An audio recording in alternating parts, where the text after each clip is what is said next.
continuamos con nuestro estudio del libro de Esther y hoy vamos a ver el capítulo 7 del libro de Esther, ¿no? La semana pasada terminó el libro de Esther en el capítulo 6, terminamos en un punto pues bastante crítico en donde pues quedó todo bastante inconcluso, por decirlo de alguna manera. A Amán, a esta persona, el villano de nuestra historia, se le ponen las cosas súper complicadas, ¿no? Porque recordemos que él quiso acabar con la vida del judío Mardoqueo, ¿no? Construyendo una horca que medía pues casi 25 metros de altura, ¿no? Por consejo de sus amigos y de su mujer. Entonces, pues, en esta horca que había preparado allí en su casa, dice la palabra que le había hecho en su casa, pues el plan pues al final le salió pues bastante mal, ¿no? La providencia divina y esas cosas del Señor, Dios metió su mano hasta el punto que se dieron pues todas estas serie de eventos uno detrás del otro, ¿no? E hicieron que se desencadenaran estos acontecimientos que terminaron pues recordándole al rey el favor que había hecho Mardoqueo al salvarle la vida prácticamente, porque había un complot de estos 12 eunucos que habían eh, confabulado contra el rey. Dicho sea de paso, esto creo que no lo hemos comentado, pero muchos comentaristas bíblicos piensan que detrás de todo esto estaba Amán, o sea, que él era como el cerebro de la operación, ¿no? Es una especulación, pero bueno, es posible, ¿no? Y pues al final, pues el rey se recuerda que Mardoqueo no había sido recompensado por este hecho que se había dado, ¿no? Y pues Dios quiso, ¿no? Que antes que Amán expusiera su malvado plan, porque Amán llegó tempranito por la mañana, ¿no?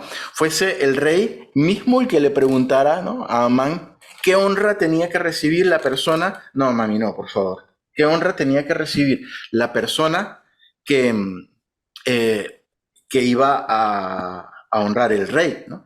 Y Amán, pues, dijo todo lo que él le gustaría que le hicieran, pues, lo de la corona, lo del caballo, lo de que lo pasearan con los trajes reales, ¿no? Pues si le tocó al mismo Amán la humillación de pasear a Mardoqueo con el caballo real, con los vestidos reales, pregonando, ¿no? Que esta es la honra que el rey quiere darle al hombre, al hombre quien quiere honrar, ¿no?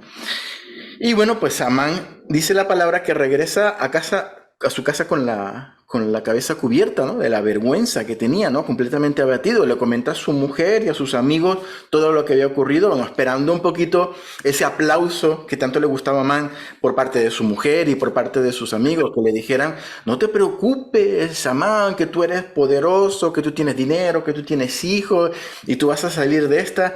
Y pues, plot twist, ¿no? Lo que ocurre es que la mujer y los amigos de Amán le dicen, mira, si Mardoqueo es de la simiente de los judíos, si él es descendiente de los judíos, estás acabado. Ya has comenzado a caer y de esta pues no te vas a librar. Y pues Amán en ese punto, apesadumbrado por todos estos acontecimientos y por todo lo que le acababa de decir su mujer y sus amigos, pues tocan la puerta y son los eunucos que vienen a llevarse a Amán al segundo banquete de Esther y del rey. Recordemos que la reina había hecho un banquete donde le quería pedir al rey una petición, y la petición todos sabemos cuál era, ¿no? La de salvar a su pueblo. Y el banquete pues lo hizo pues en dos partes, en 2 días. El primer día hizo uno y no le reveló al rey lo que ella quería, sino que le dijo, mañana voy a hacer otro banquete, voy a invitar a Man y te voy a revelar pues lo que hay en mi corazón, lo que quiero, ¿no? También abrimos un paréntesis la semana pasada, para los que estuvieron, se los recuerdo, estuvimos hablando de la posibilidad de que este personaje, Amán, del libro de Esther, que el libro de Esther llama Amán Agageo, fuese descendiente de los amalecitas. Y recordamos también que los amalecitas eran un pueblo enemigo del pueblo de Israel, ¿no? Y este término agageo hacía referencia al rey Agag, que era el rey de los amalecitas en ese momento, ¿no? Y aunque estuvimos hablando de que este pueblo de los amalecitas fueron destruidos por Saúl y su ejército, es muy probable, existió la posibilidad de que algún descendiente directo del rey Agag haya escapado. Algún hijo o algún nieto y su descendiente directo pues haya terminado siendo el padre de Amán. Esto último que conversamos es una posibilidad, no es una certeza a la luz de las escrituras, pero dado cómo se presentan las cosas, el nombre de Agageo, todo cómo se dan, cómo el libro de Esther llama a Amán como enemigo de los judíos, todo cómo se desarrollan los acontecimientos y lo que ocurre con Amán y posteriormente su familia, como lo veremos más adelante, hace que los estudiosos de la Biblia digan que esto es más que una posibilidad, que esto probablemente fue así, ¿no? Y finaliza el capítulo 6 justo en ese momento, ¿no? Nos podemos imaginar a un Amán totalmente devastado. Nos podemos imaginar a un Amán pues totalmente desesperanzado, ¿no? Y pues allí estaba con desesperanza, con sorpresa, con desánimo, y llegan pues los eunucos y aquí pues entre el capítulo 6 y el capítulo 7 es donde nos encontramos ahora. Vamos a ver el versículo 1 y el versículo 2 del capítulo 7. Dice, fue pues el rey con Amán al banquete de la reina Esther. Se supone pues que los eunucos se presentaron y fueron y llevaron a Amán, que no le dio tiempo ni de cambiarse la chaqueta ni la corbata, y se lo llevaron así como estaba, con su semblante decaído, después de todo lo que había ocurrido con su familia, se lo llevaron al banquete del rey. Y dice el versículo 2, y en el segundo día, era el segundo día porque era el segundo día de banquete, mientras bebían vino, que le gustaba mucho al rey beber vino, ¿no? Dijo el rey a Esther, ¿cuál es tu petición, reina Esther? Y te será concedida. ¿Cuál es tu demanda? Aunque sea la mitad del reino, te será otorgada. Si tienes la versión Reina Valera, los traductores de la Reina Valera pusieron unos subtitulitos ahí arriba de cada capítulo, o algunas veces de cada parte del capítulo, pues nos hacen spoiler del final, si tienen la Reina Valera. Pero bueno, eso ya más o menos sabemos por dónde viene, ¿no? Pero ya en el versículo 1 simplemente se nos dice que Amán fue al banquete que había preparado Esther, ¿no?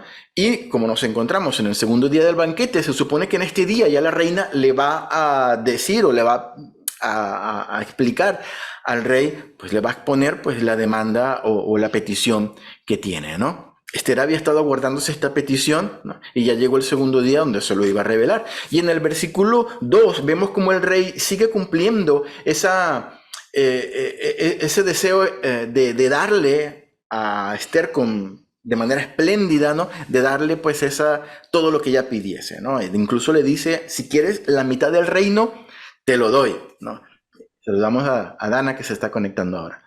Si quieres la mitad del reino, pues te lo doy, no hay ningún problema, dando a entender que cualquier cosa que pidiera Esther, pues le sería concedida, ¿no? No importa lo grande de su petición. Versículo 3, ¿no? Entonces la reina Esther respondió y dijo, oh rey, si he hallado gracia en tus ojos, que ella sabía que había hallado gracia a los ojos del rey, y si al rey place, séame dada mi vida por mi petición, y mi pueblo por mi demanda. Después de tantas idas y venidas y después de estirar un poquito el chicle y dejar al rey con esa incertidumbre un día y después, primero la primera vez que lo fue a ver y después en el primer banquete y ahora en el segundo banquete, yo supongo que el rey tendría pues esa curiosidad de saber qué era lo que la reina le iba a pedir y por qué había hecho tanta... digamos, tanto protocolo para poderle dar la petición. El rey estaría con esa cosa de qué será lo que la reina me quiere pedir, ¿no? Y en pocas palabras, Esther le dice que salve la vida de su reina, de ella misma, y que salve la vida de su pueblo, del pueblo al cual ella pertenece, ¿no? Y es probable que, a mí se me ocurre pensar que es muy probable que el rey Asuero haya estado esperando alguna petición de tipo material, ¿no? Pues al ser al presentarse delante del rey y ser él, el rey Asuero, la única persona que podía proveerle pues a una persona riquezas, tierras, tesoros, no, todo lo que el dinero y el poder de un monarca le podían conceder a la reina. Sin embargo, la reina sale con una petición muchísimo más noble y muchísimo más digno de alabanza, que yo creo que fue la clave para tocar el corazón de el rey Asuero en ese momento, ¿no? Y enseguida la reina le explica la razón. Primero le dice lo de salvar su vida y la vida de su pueblo, y le explica la razón. Y aquí quiero que prestemos atención a la razón que le da la reina. Dice, porque hemos sido vendidos. Ella dice, hemos sido vendidos, yo y mi pueblo, para ser destruidos, para ser muertos y exterminados.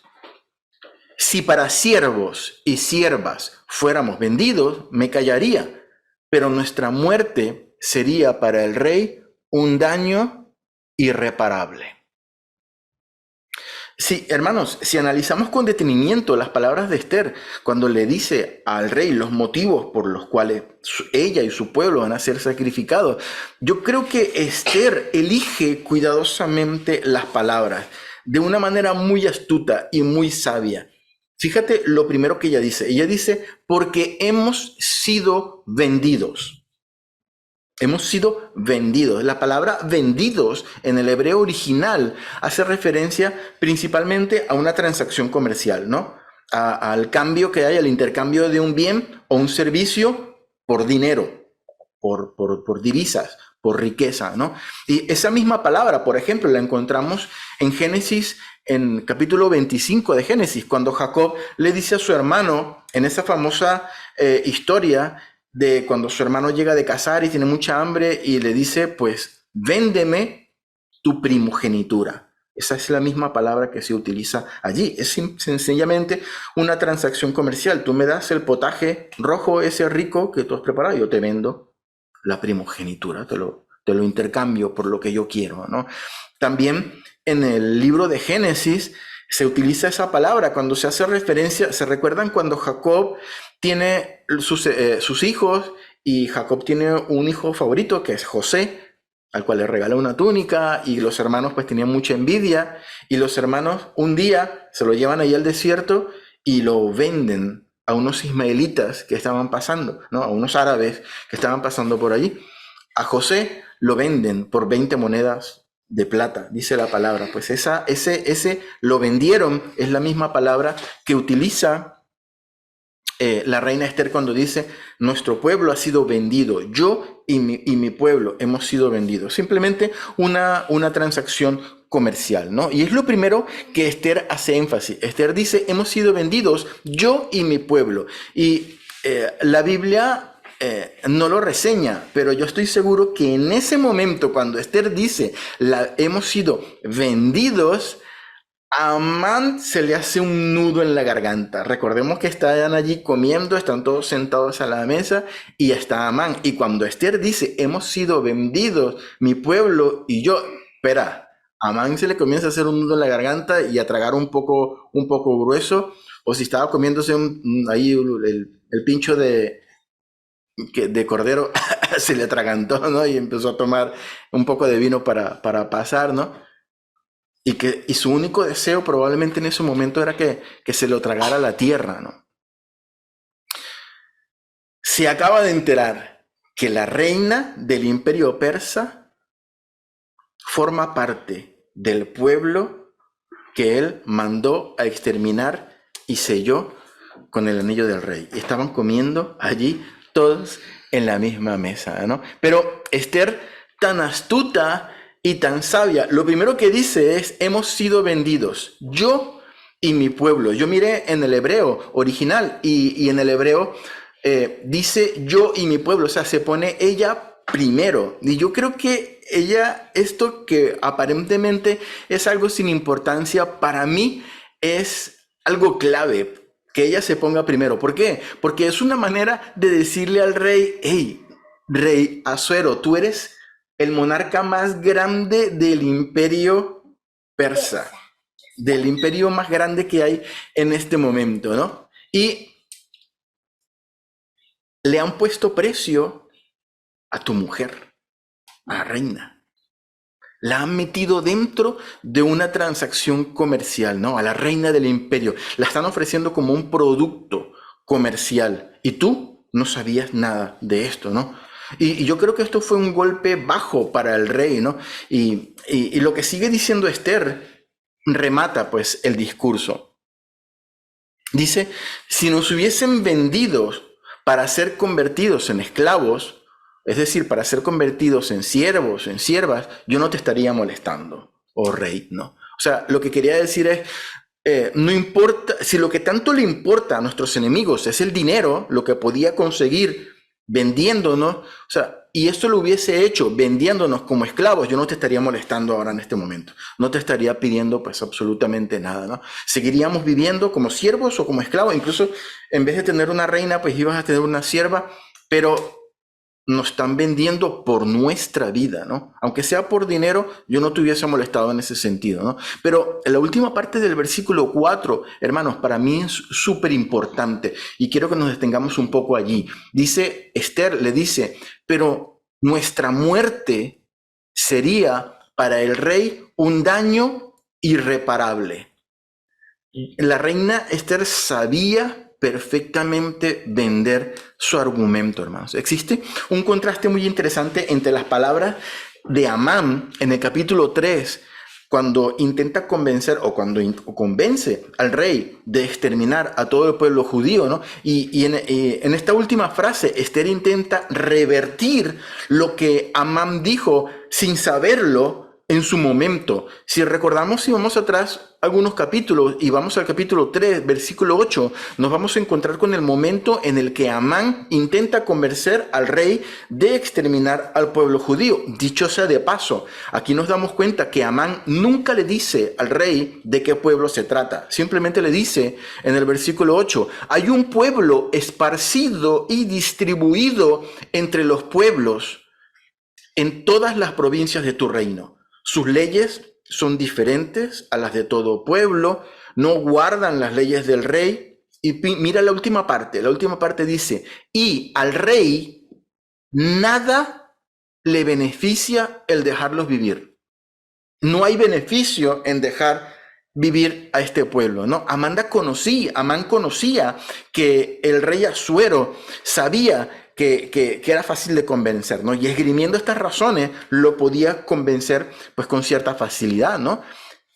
Él remata su petición y dice, este pueblo que vive por allí esparcido, que tiene leyes diferentes, que no hace caso a las leyes del rey, en nada beneficia que el rey los deje vivir. En este punto vale la pena notar que Amán, como dije anteriormente, no dice que se trata del pueblo judío, ¿no? Y esta última frase es la que hizo que el rey se quitara el anillo, se lo diera a Amán y él pues tuviese toda la potestad de hacer todo lo que hizo, ¿no? Hacer ese decreto en nombre del rey, ¿no? Pero Esther le dice exactamente lo contrario, pero nuestra muerte, y de manera muy inteligente, muy sabia, Esther se incluye allí. Nuestra muerte sería para el rey un daño irreparable. Amo a Esther, me encanta, ¿no? Esther dice lo de que su pueblo ha sido vendido, ¿no? Y al final el reclamo principal, esto es algo que lo podemos ver en las escrituras, el reclamo principal que estaba utilizando Amán para que su plan tuviese éxito era el dinero. Por eso Esther dice, hemos sido vendidos, ¿no? Sí, es notable y sabemos que Amán lo movía el odio hacia el pueblo hebreo. Y no solamente hacia el pueblo judío, sino empezó con el odio a Mardoqueo, que no se arrodillaba ni le rendía pues pleitesía, ¿no? Aunque eso comenzó así, su plan giraba en torno, el motor de su plan era el dinero.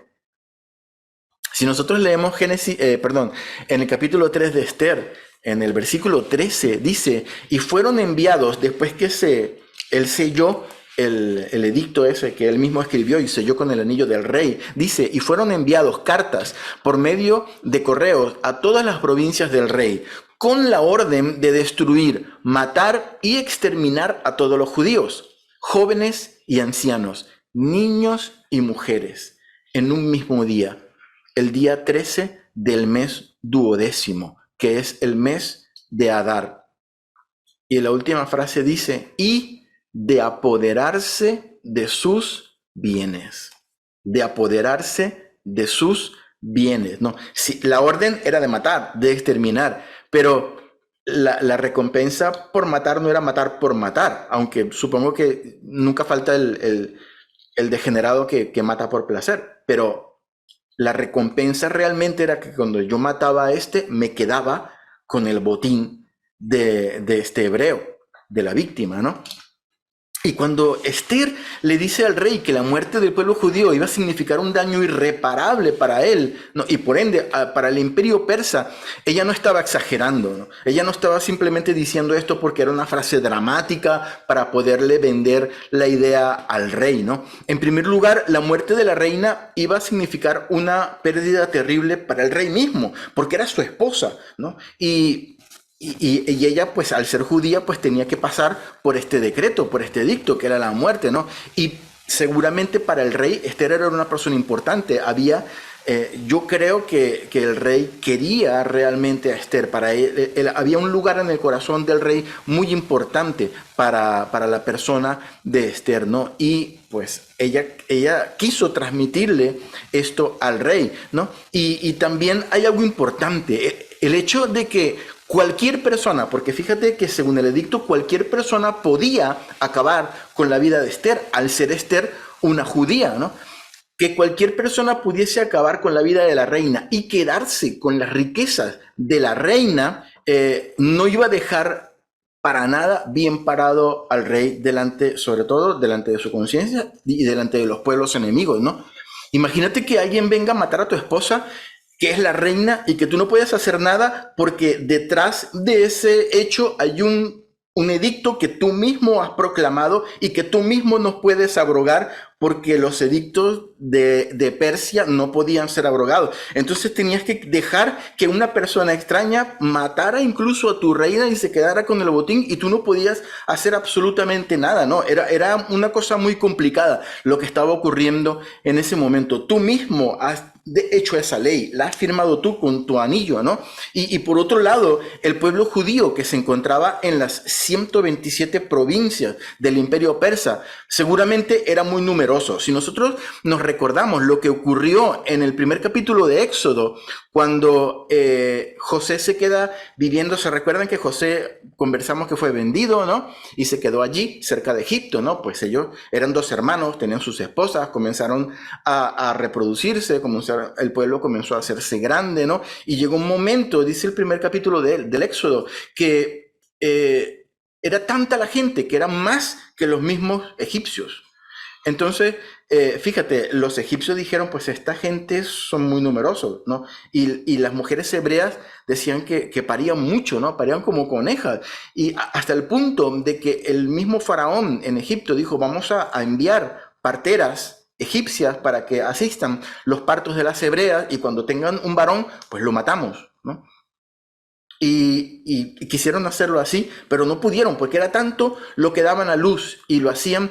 Incluso dicen, pues es que las mujeres hebreas son fuertes y fértiles y no son como las egipcias, que les da un constipado y abortan. No, eran fuertes y parían a su tiempo y parían y seguían pariendo y no había ningún problema con ello. Entonces el pueblo se fue reproduciendo y se fueron haciendo muy grandes y dijeron, pues hay que someterlos y hay que convertirlos en esclavos. Entonces, ellos, y por la palabra, nosotros también sabemos que el pueblo hebreo tenía esa bendición en tener muchos hijos, en las mujeres en tener grandes familias, y seguramente podemos deducir que en el imperio persa, el pueblo hebreo no eran 4 gatos, eran muchísimas personas, ¿no?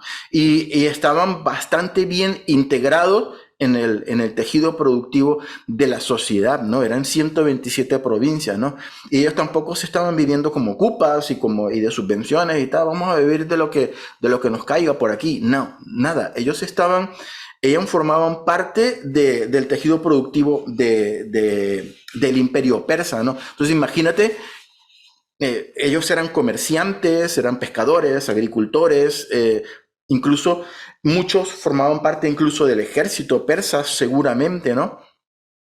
Y tampoco sería un pueblo pobre. Nosotros sabemos que el pueblo judío pues tiene esa fama de que donde llega pues sabe hacer negocios, sabe hacer el tema comercial, y de hecho pues durante la historia han sido odiados también mucho precisamente por eso, porque se buscan las habichuelas de una manera impresionante y saben pues crear riquezas, incluso riquezas donde no hay. Y seguramente el pueblo judío allí en el imperio persa era un pueblo que tenía cierta posición económica bastante buena. Y también, ¿por qué lo podemos saber? Porque entonces el reclamo que estaba utilizando Amán para su plan perverso, si fuesen un pueblo pobre que no tenían nada, no tendría sentido el reclamo, ¿no? Ojo, que esta gente tiene mucho dinero, tiene tesoros y tiene cosas buenas. Cuando los mates, vas a poder acceder a ese botín. Si tuviesen 3 pantalones rotos y no tuviesen dónde caerse muertos, pues a nadie le preocupa ir a matarlo, que se mueran de viejo, pues a mí me da igual, ¿no? Pero dado que era tan el reclamo, tenía pues esa posibilidad de coger el botín de todo el pueblo de Israel, que no sería nada despreciable, pues tenía ese reclamo, ¿no? Entonces de allí a que la reina le diga, esto puede ser un problema grande, irreparable para ti, oh rey, que se extermine no solamente a mi persona, sino también a todo el pueblo judío, a todo el pueblo hebreo, ¿no? Y recordemos también, hay otro hecho que podemos también entender. En ese mismo momento estaba ocurriendo el hecho de que estaban en Jerusalén reconstruyendo los muros, porque el rey anterior a Jerjes había dejado que los que quisieran, que habían permanecido en Babilonia, que habían sido llevados como cautivos a Babilonia, regresaran y reconstruyeran. De hecho, incluso les dio los utensilios de oro que eran del templo. Llévenselo, llevan con eso lo que ustedes quieran. Vayan y reconstruyan pues su ciudad y su templo. Y allí estaba gente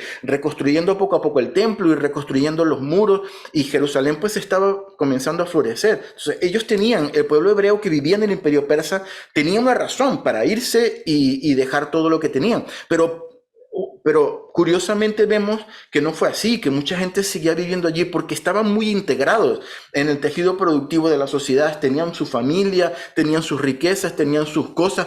No sabemos, porque la Biblia guarda silencio en este aspecto, cómo estaban procediendo en la parte, digamos, de la policía o de la guardia, si dejaban o no dejaban salir a los judíos debido a que había una sentencia de muerte sobre ellos. En esa parte, pues no, la Biblia pues no nos dice nada. Es probable que hubiese algún tipo de restricción, pero es muchísimo más probable que hubiese sido muy complicado regresar, dada todo lo que habían construido allí el pueblo hebreo, incluso desde el punto de vista pues económico. Exterminar esta parte de la sociedad sería muy negativo para el imperio persa y para el rey, y eso es lo que le intentaba decir Esther a su esposo, al rey, ¿no? Y cuando yo leí este capítulo, hermanos, me preguntaba, ¿qué pasaría si hacemos un ejercicio de pensamiento? ¿Qué pasaría si el remanente del pueblo de Dios que vive en España, que vive en Europa, de un día para otro desapareciera? ¿Qué le pasaría a la iglesia, que es la que intercede, que es la que clama, que es la que ora por justicia, que es la que ora por paz, que es la que intercede delante de Dios por nuestros países, si de un día para otro la iglesia fuese quitada? Yo creo que las consecuencias serían devastadoras para nuestros países, hermanos. Si nosotros, seguramente si un ateo me escucha, o si una persona que no cree en Dios diría, "Pues, qué pretenciosos estos evangélicos que dicen esto". Pero es que la iglesia, al ser luz y al ser sal y a interceder, dice, ¿se recuerdan lo que Pablo le dijo a Timoteo, ¿no? Interceder por los reyes y aquellos que están en eminencia, para que vivamos quieta y reposadamente. Si la iglesia, si nosotros que intercedemos, que pagamos el precio y que oramos, somos quitados, yo creo que las consecuencias, en las mismas palabras de Esther, el daño sería irreparable. Se verían cosas terribles en nuestros países, en los lugares donde nosotros vivimos, donde nosotros estamos. Se acaba la quietud, se acaba la paz, se acaba el reposo que da la oración, que da la intercesión con la autoridad que tiene la iglesia, ¿no? ¿Cuánta maldad en la tierra, hermanos, habrá sido retenida por la oración y por la presencia de la iglesia? Si hoy en día vemos maldad, imagínate cuánto se podría desatar el reino de las tinieblas si no estuviese la iglesia intercediendo y haciendo una brecha entre el reino de las tinieblas y el reino de Dios, ¿no? Versículo 5. Respondió el rey Asuero y dijo a la reina Esther: ¿quién es y dónde está el que ha ensoberbecido su corazón para hacer esto? Entonces, imagínate la escena, ¿no? La reina le dice todo esto: hemos sido vendidos, yo y mi pueblo, nos van a matar, nos van a aniquilar. Y el rey, que probablemente no se acordaba porque estaba borracho en ese momento, cuando firmó eso, cuando le dio el anillo, o por lo menos bastante entrado en trago, le dice: ¿quién es eso? ¿Quién es el que ha ensoberbecido su corazón para hacer eso? Y ahí pues estaba tres personas. Estaba Amán, estaba el rey y estaba Esther. Yo me imagino a Amán así, un poquito hecho el loco, ¿no? Pero ya sabía que la sentencia estaba sobre su vida, ¿no? ¿Cómo salgo yo de esta? Estaba pensando este hombre, ¿no? Versículo 6. Esther dijo: el enemigo y adversario es este malvado Amán. Y seguramente lo señala y le dice: este que está aquí, comiendo tu comida, aprovechándose de tu confianza. El malvado es este que está aquí. Entonces, dice la palabra, se turbó Amán delante del rey y de la reina. Dice, me puedo imaginar ese momento tan intenso, hermano. Si hubiese alguien con un móvil allí tomando fotos en ese momento, hubiese sido genial ver la cara de Amán. Sería, pues, como dicen por ahí, pues una fábrica de memes, ¿no? La cara de terror y la cara de todo desencajado que tenía Amán en ese momento, ¿no? Dice la palabra que se turbó. El término en hebreo es se aterró. Sintió terror en su corazón, que quedó petrificado por el miedo. Versículo 7. Luego el rey se levantó del banquete encendido en ira, dice la palabra, y se fue al huerto del palacio. Y se quedó Amán para suplicarle a la reina Esther por su vida, porque vio que estaba resuelto para él el mal de parte del rey. Él entendió que estaba sentenciado ya, ¿no? Y dice la palabra que él, pues, se levantó, ¿no? Y fue, pues, a donde estaba el rey, donde estaba la reina, perdón, y empezó a suplicarle por su vida. No era normal. El rey le había dicho minutos antes: lo que tú quieras te daré, aún la mitad del reino. La única persona que podía interceder delante del rey por Amán, por su vida, era Esther, y era la única persona que estaba allí. Entonces dice la palabra que Amán se acercó y comenzó a rogarle, ¿no? a la reina. Versículo 8. Después el rey volvió del huerto, del palacio, al aposento del banquete donde estaban comiendo, y Amán había caído sobre el lecho en que estaba Esther. Entonces dijo el rey: ¿querrás también violar a la reina en mi propia casa? Al proferir el rey esta palabra, le cubrieron el rostro a Amán. Es muy probable, hermanos, que estos banquetes no se desarrollaban pues en una mesa como nosotros estamos acostumbrados. Una mesa con las sillitas alrededor y la gente ponía la comida y cada quien se servía en un plato. Es probable que la dinámica fuese diferente. Seguramente había una mesa grande donde estaban, una o más mesas donde estaban todos los banquetes, y esta gente tenía una especie de diván donde estaban semiacostados, y allí es donde comían, ¿no? Probablemente los siervos le traían pues una mesita pequeñita y se la ponían al lado con la porción de alimento que le tocaba en ese momento, el primero, el segundo, el postre o lo que hiciera según era la costumbre de la época, y ellos iban comiendo allí. Entonces dice la palabra que allí pues se levantó este Amán y se acercó al lecho, que era como un diván, como una especie de diván que tenía, donde estaba Esther semiacostada, y ahí llegó a rogarle, ¿no? Me estaba acordando que este verano fuimos con la familia a Madrid, y entramos al palacio del rey, ¿no? Y en el palacio del rey, pues hay una de las estancias donde es el comedor. Aunque ellos no viven ahí, el comedor sí que se utiliza cuando vienen personalidades de otros lugares y eso. Y el comedor era una mesa pues gigantesca, ¿no? Y con un montón de sillas todas súper arregladas y súper adornadas alrededor, ¿no? Entonces yo bromeaba con mis hijas y le decía, mira, aquí se sienta Felipe y del otro lado al final se sienta la reina y Felipe tiene que gritarle, Leticia, tírame el ketchup. Entonces las niñas se reían, ¿no? Pero y eso es ahora mismo, pero antes tenían pues esos divanes, no tenían las sillas como tenemos hoy, y tenían esos divanes y aparentemente pues Amán se levantó y fue al lecho, al diván donde estaba Esther, y allí pues se arrodilló o quedó muy cerca. Hay una tradición judía que dicen que Amán se acercó y que el arcángel Gabriel le llegó por detrás y empujó a Amán y él cayó pues encima. Son cosas, obviamente eso no está en la palabra, es un cuento judío de parte de la tradición y de esas historias satélites que inventan tal. Pero lo que sí es cierto es que Amán se acercó tanto al diván donde estaba la reina que justo cuando entró el rey, que probablemente se salió para tomar un poco de aire, para poner sus ideas un poquito en orden, para entender qué era lo que estaba pasando. Cuando abre la puerta y ve que está Amán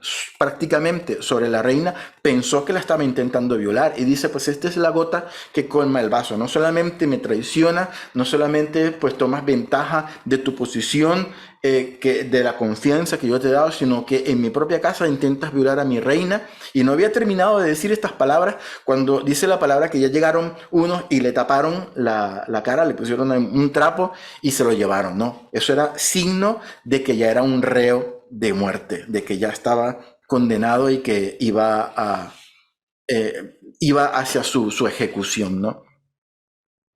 Y el versículo 9 dice, y dijo Arbona, uno de los eunucos que servían al rey, he aquí en la casa de Amán, he aquí en casa de Amán la horca de 50 codos de altura que hizo Amán para Mardoqueo, el cual había hablado bien por el rey. Entonces el rey dijo, colgadlo en ella. Todo parece indicar de que ya había mucha gente, pues era obvio que había visto la estructura que habían construido en casa de Amán. Era de 25 metros, por el amor de Dios, se veía, ¿no? Y no sería pues un palito así, sino que tendría que tener alguna estructura para subir y con escaleras y todo eso, ¿no? Entonces, los rumores seguramente habían corrido y se sabía que eso estaba preparado para el judío Mardoqueo, ¿no? Y por eso, pues eunuco que servía al rey, pues lo dijo, pues mira, en su casa, porque era en su casa, Amán preparó esto para colgar al judío Mardoqueo. Y el rey dijo, mira, qué oportuno, vayan y cuélguenlo allí, ¿no? Es casi seguro de que esto no haya sido una horca al uso, como nosotros la conocemos, con el palito la soga, ¿no? Que iba alrededor del cuello.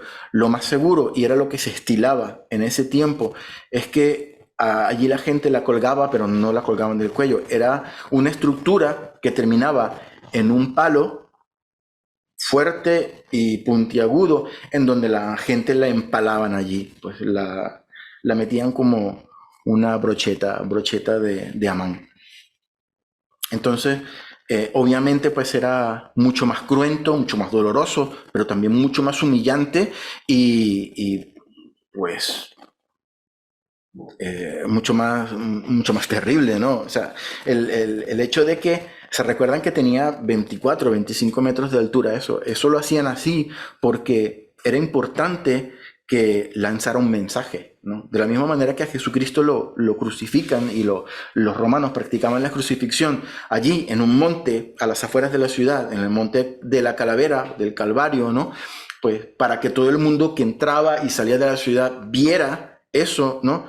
Y esto es una manera de decir, mira, esto es lo que te puede pasar a ti si cometes este delito, si haces esto. Así que lo que estaba intentando era lanzar un mensaje y por eso pues Amán construye eso tan alto, ¿no? Porque quería decir, pues mira, cuando yo cuelgue aquí a Mardoqueo, la gente se dará cuenta del mensaje que yo le quiero enviar. Métete conmigo, no te arrodilles cuando yo estoy pasando para que veas lo que te pueda pasar. Y al final, mira lo que son las cosas del Señor, terminó Amán colgado de la horca que él mismo construyó, ¿no? Y me puedo imaginar el momento tan dramático de la Guardia Real trayendo a Amán a su casa y allí estaba la mujer, su familia, sus amigos. Esta vez Amán llegó con la cara cubierta. Antes había llegado cubierto por la vergüenza y ahora llega cubierto como un reo de muerte, ¿no? Lo suben allí, venga para arriba y pues lo sacrifican y lo cuelgan allí pues a la vista de todos, ¿no? Versículo 10. Así colgaron a Amán en la horca que él mismo había hecho preparar para Mardoqueo y se apaciguó la ira del rey. Pues así pues el rey se pudo quedar un poquito más contento cuando vengó todo el plan pues, de este malvado hombre, ¿no? Y así pues concluye el capítulo 7 de Esther. Ya pues el próximo domingo vamos a ver el capítulo 8, en donde todavía queda por desentrañar más cosas, ¿no? Todavía pues no se sabe qué es lo que puede pasar. Hay un edicto real que no puede ser abrogado donde está destinada la muerte y aunque hayan colgado a Mardoqueo, pues la ley estaba firmada con el anillo del rey y se tenía que ejecutar sí o sí. Todavía había una sentencia sobre el pueblo hebreo, sobre Esther, y pues aunque la reina había presentado la petición, vamos a ver cómo se desenreda todo y cuál es la conclusión y qué es lo que hace Dios. Amén. Vamos a orar. Señor, te doy gracias por tu palabra. Te doy gracias, Señor, por lo que tú haces.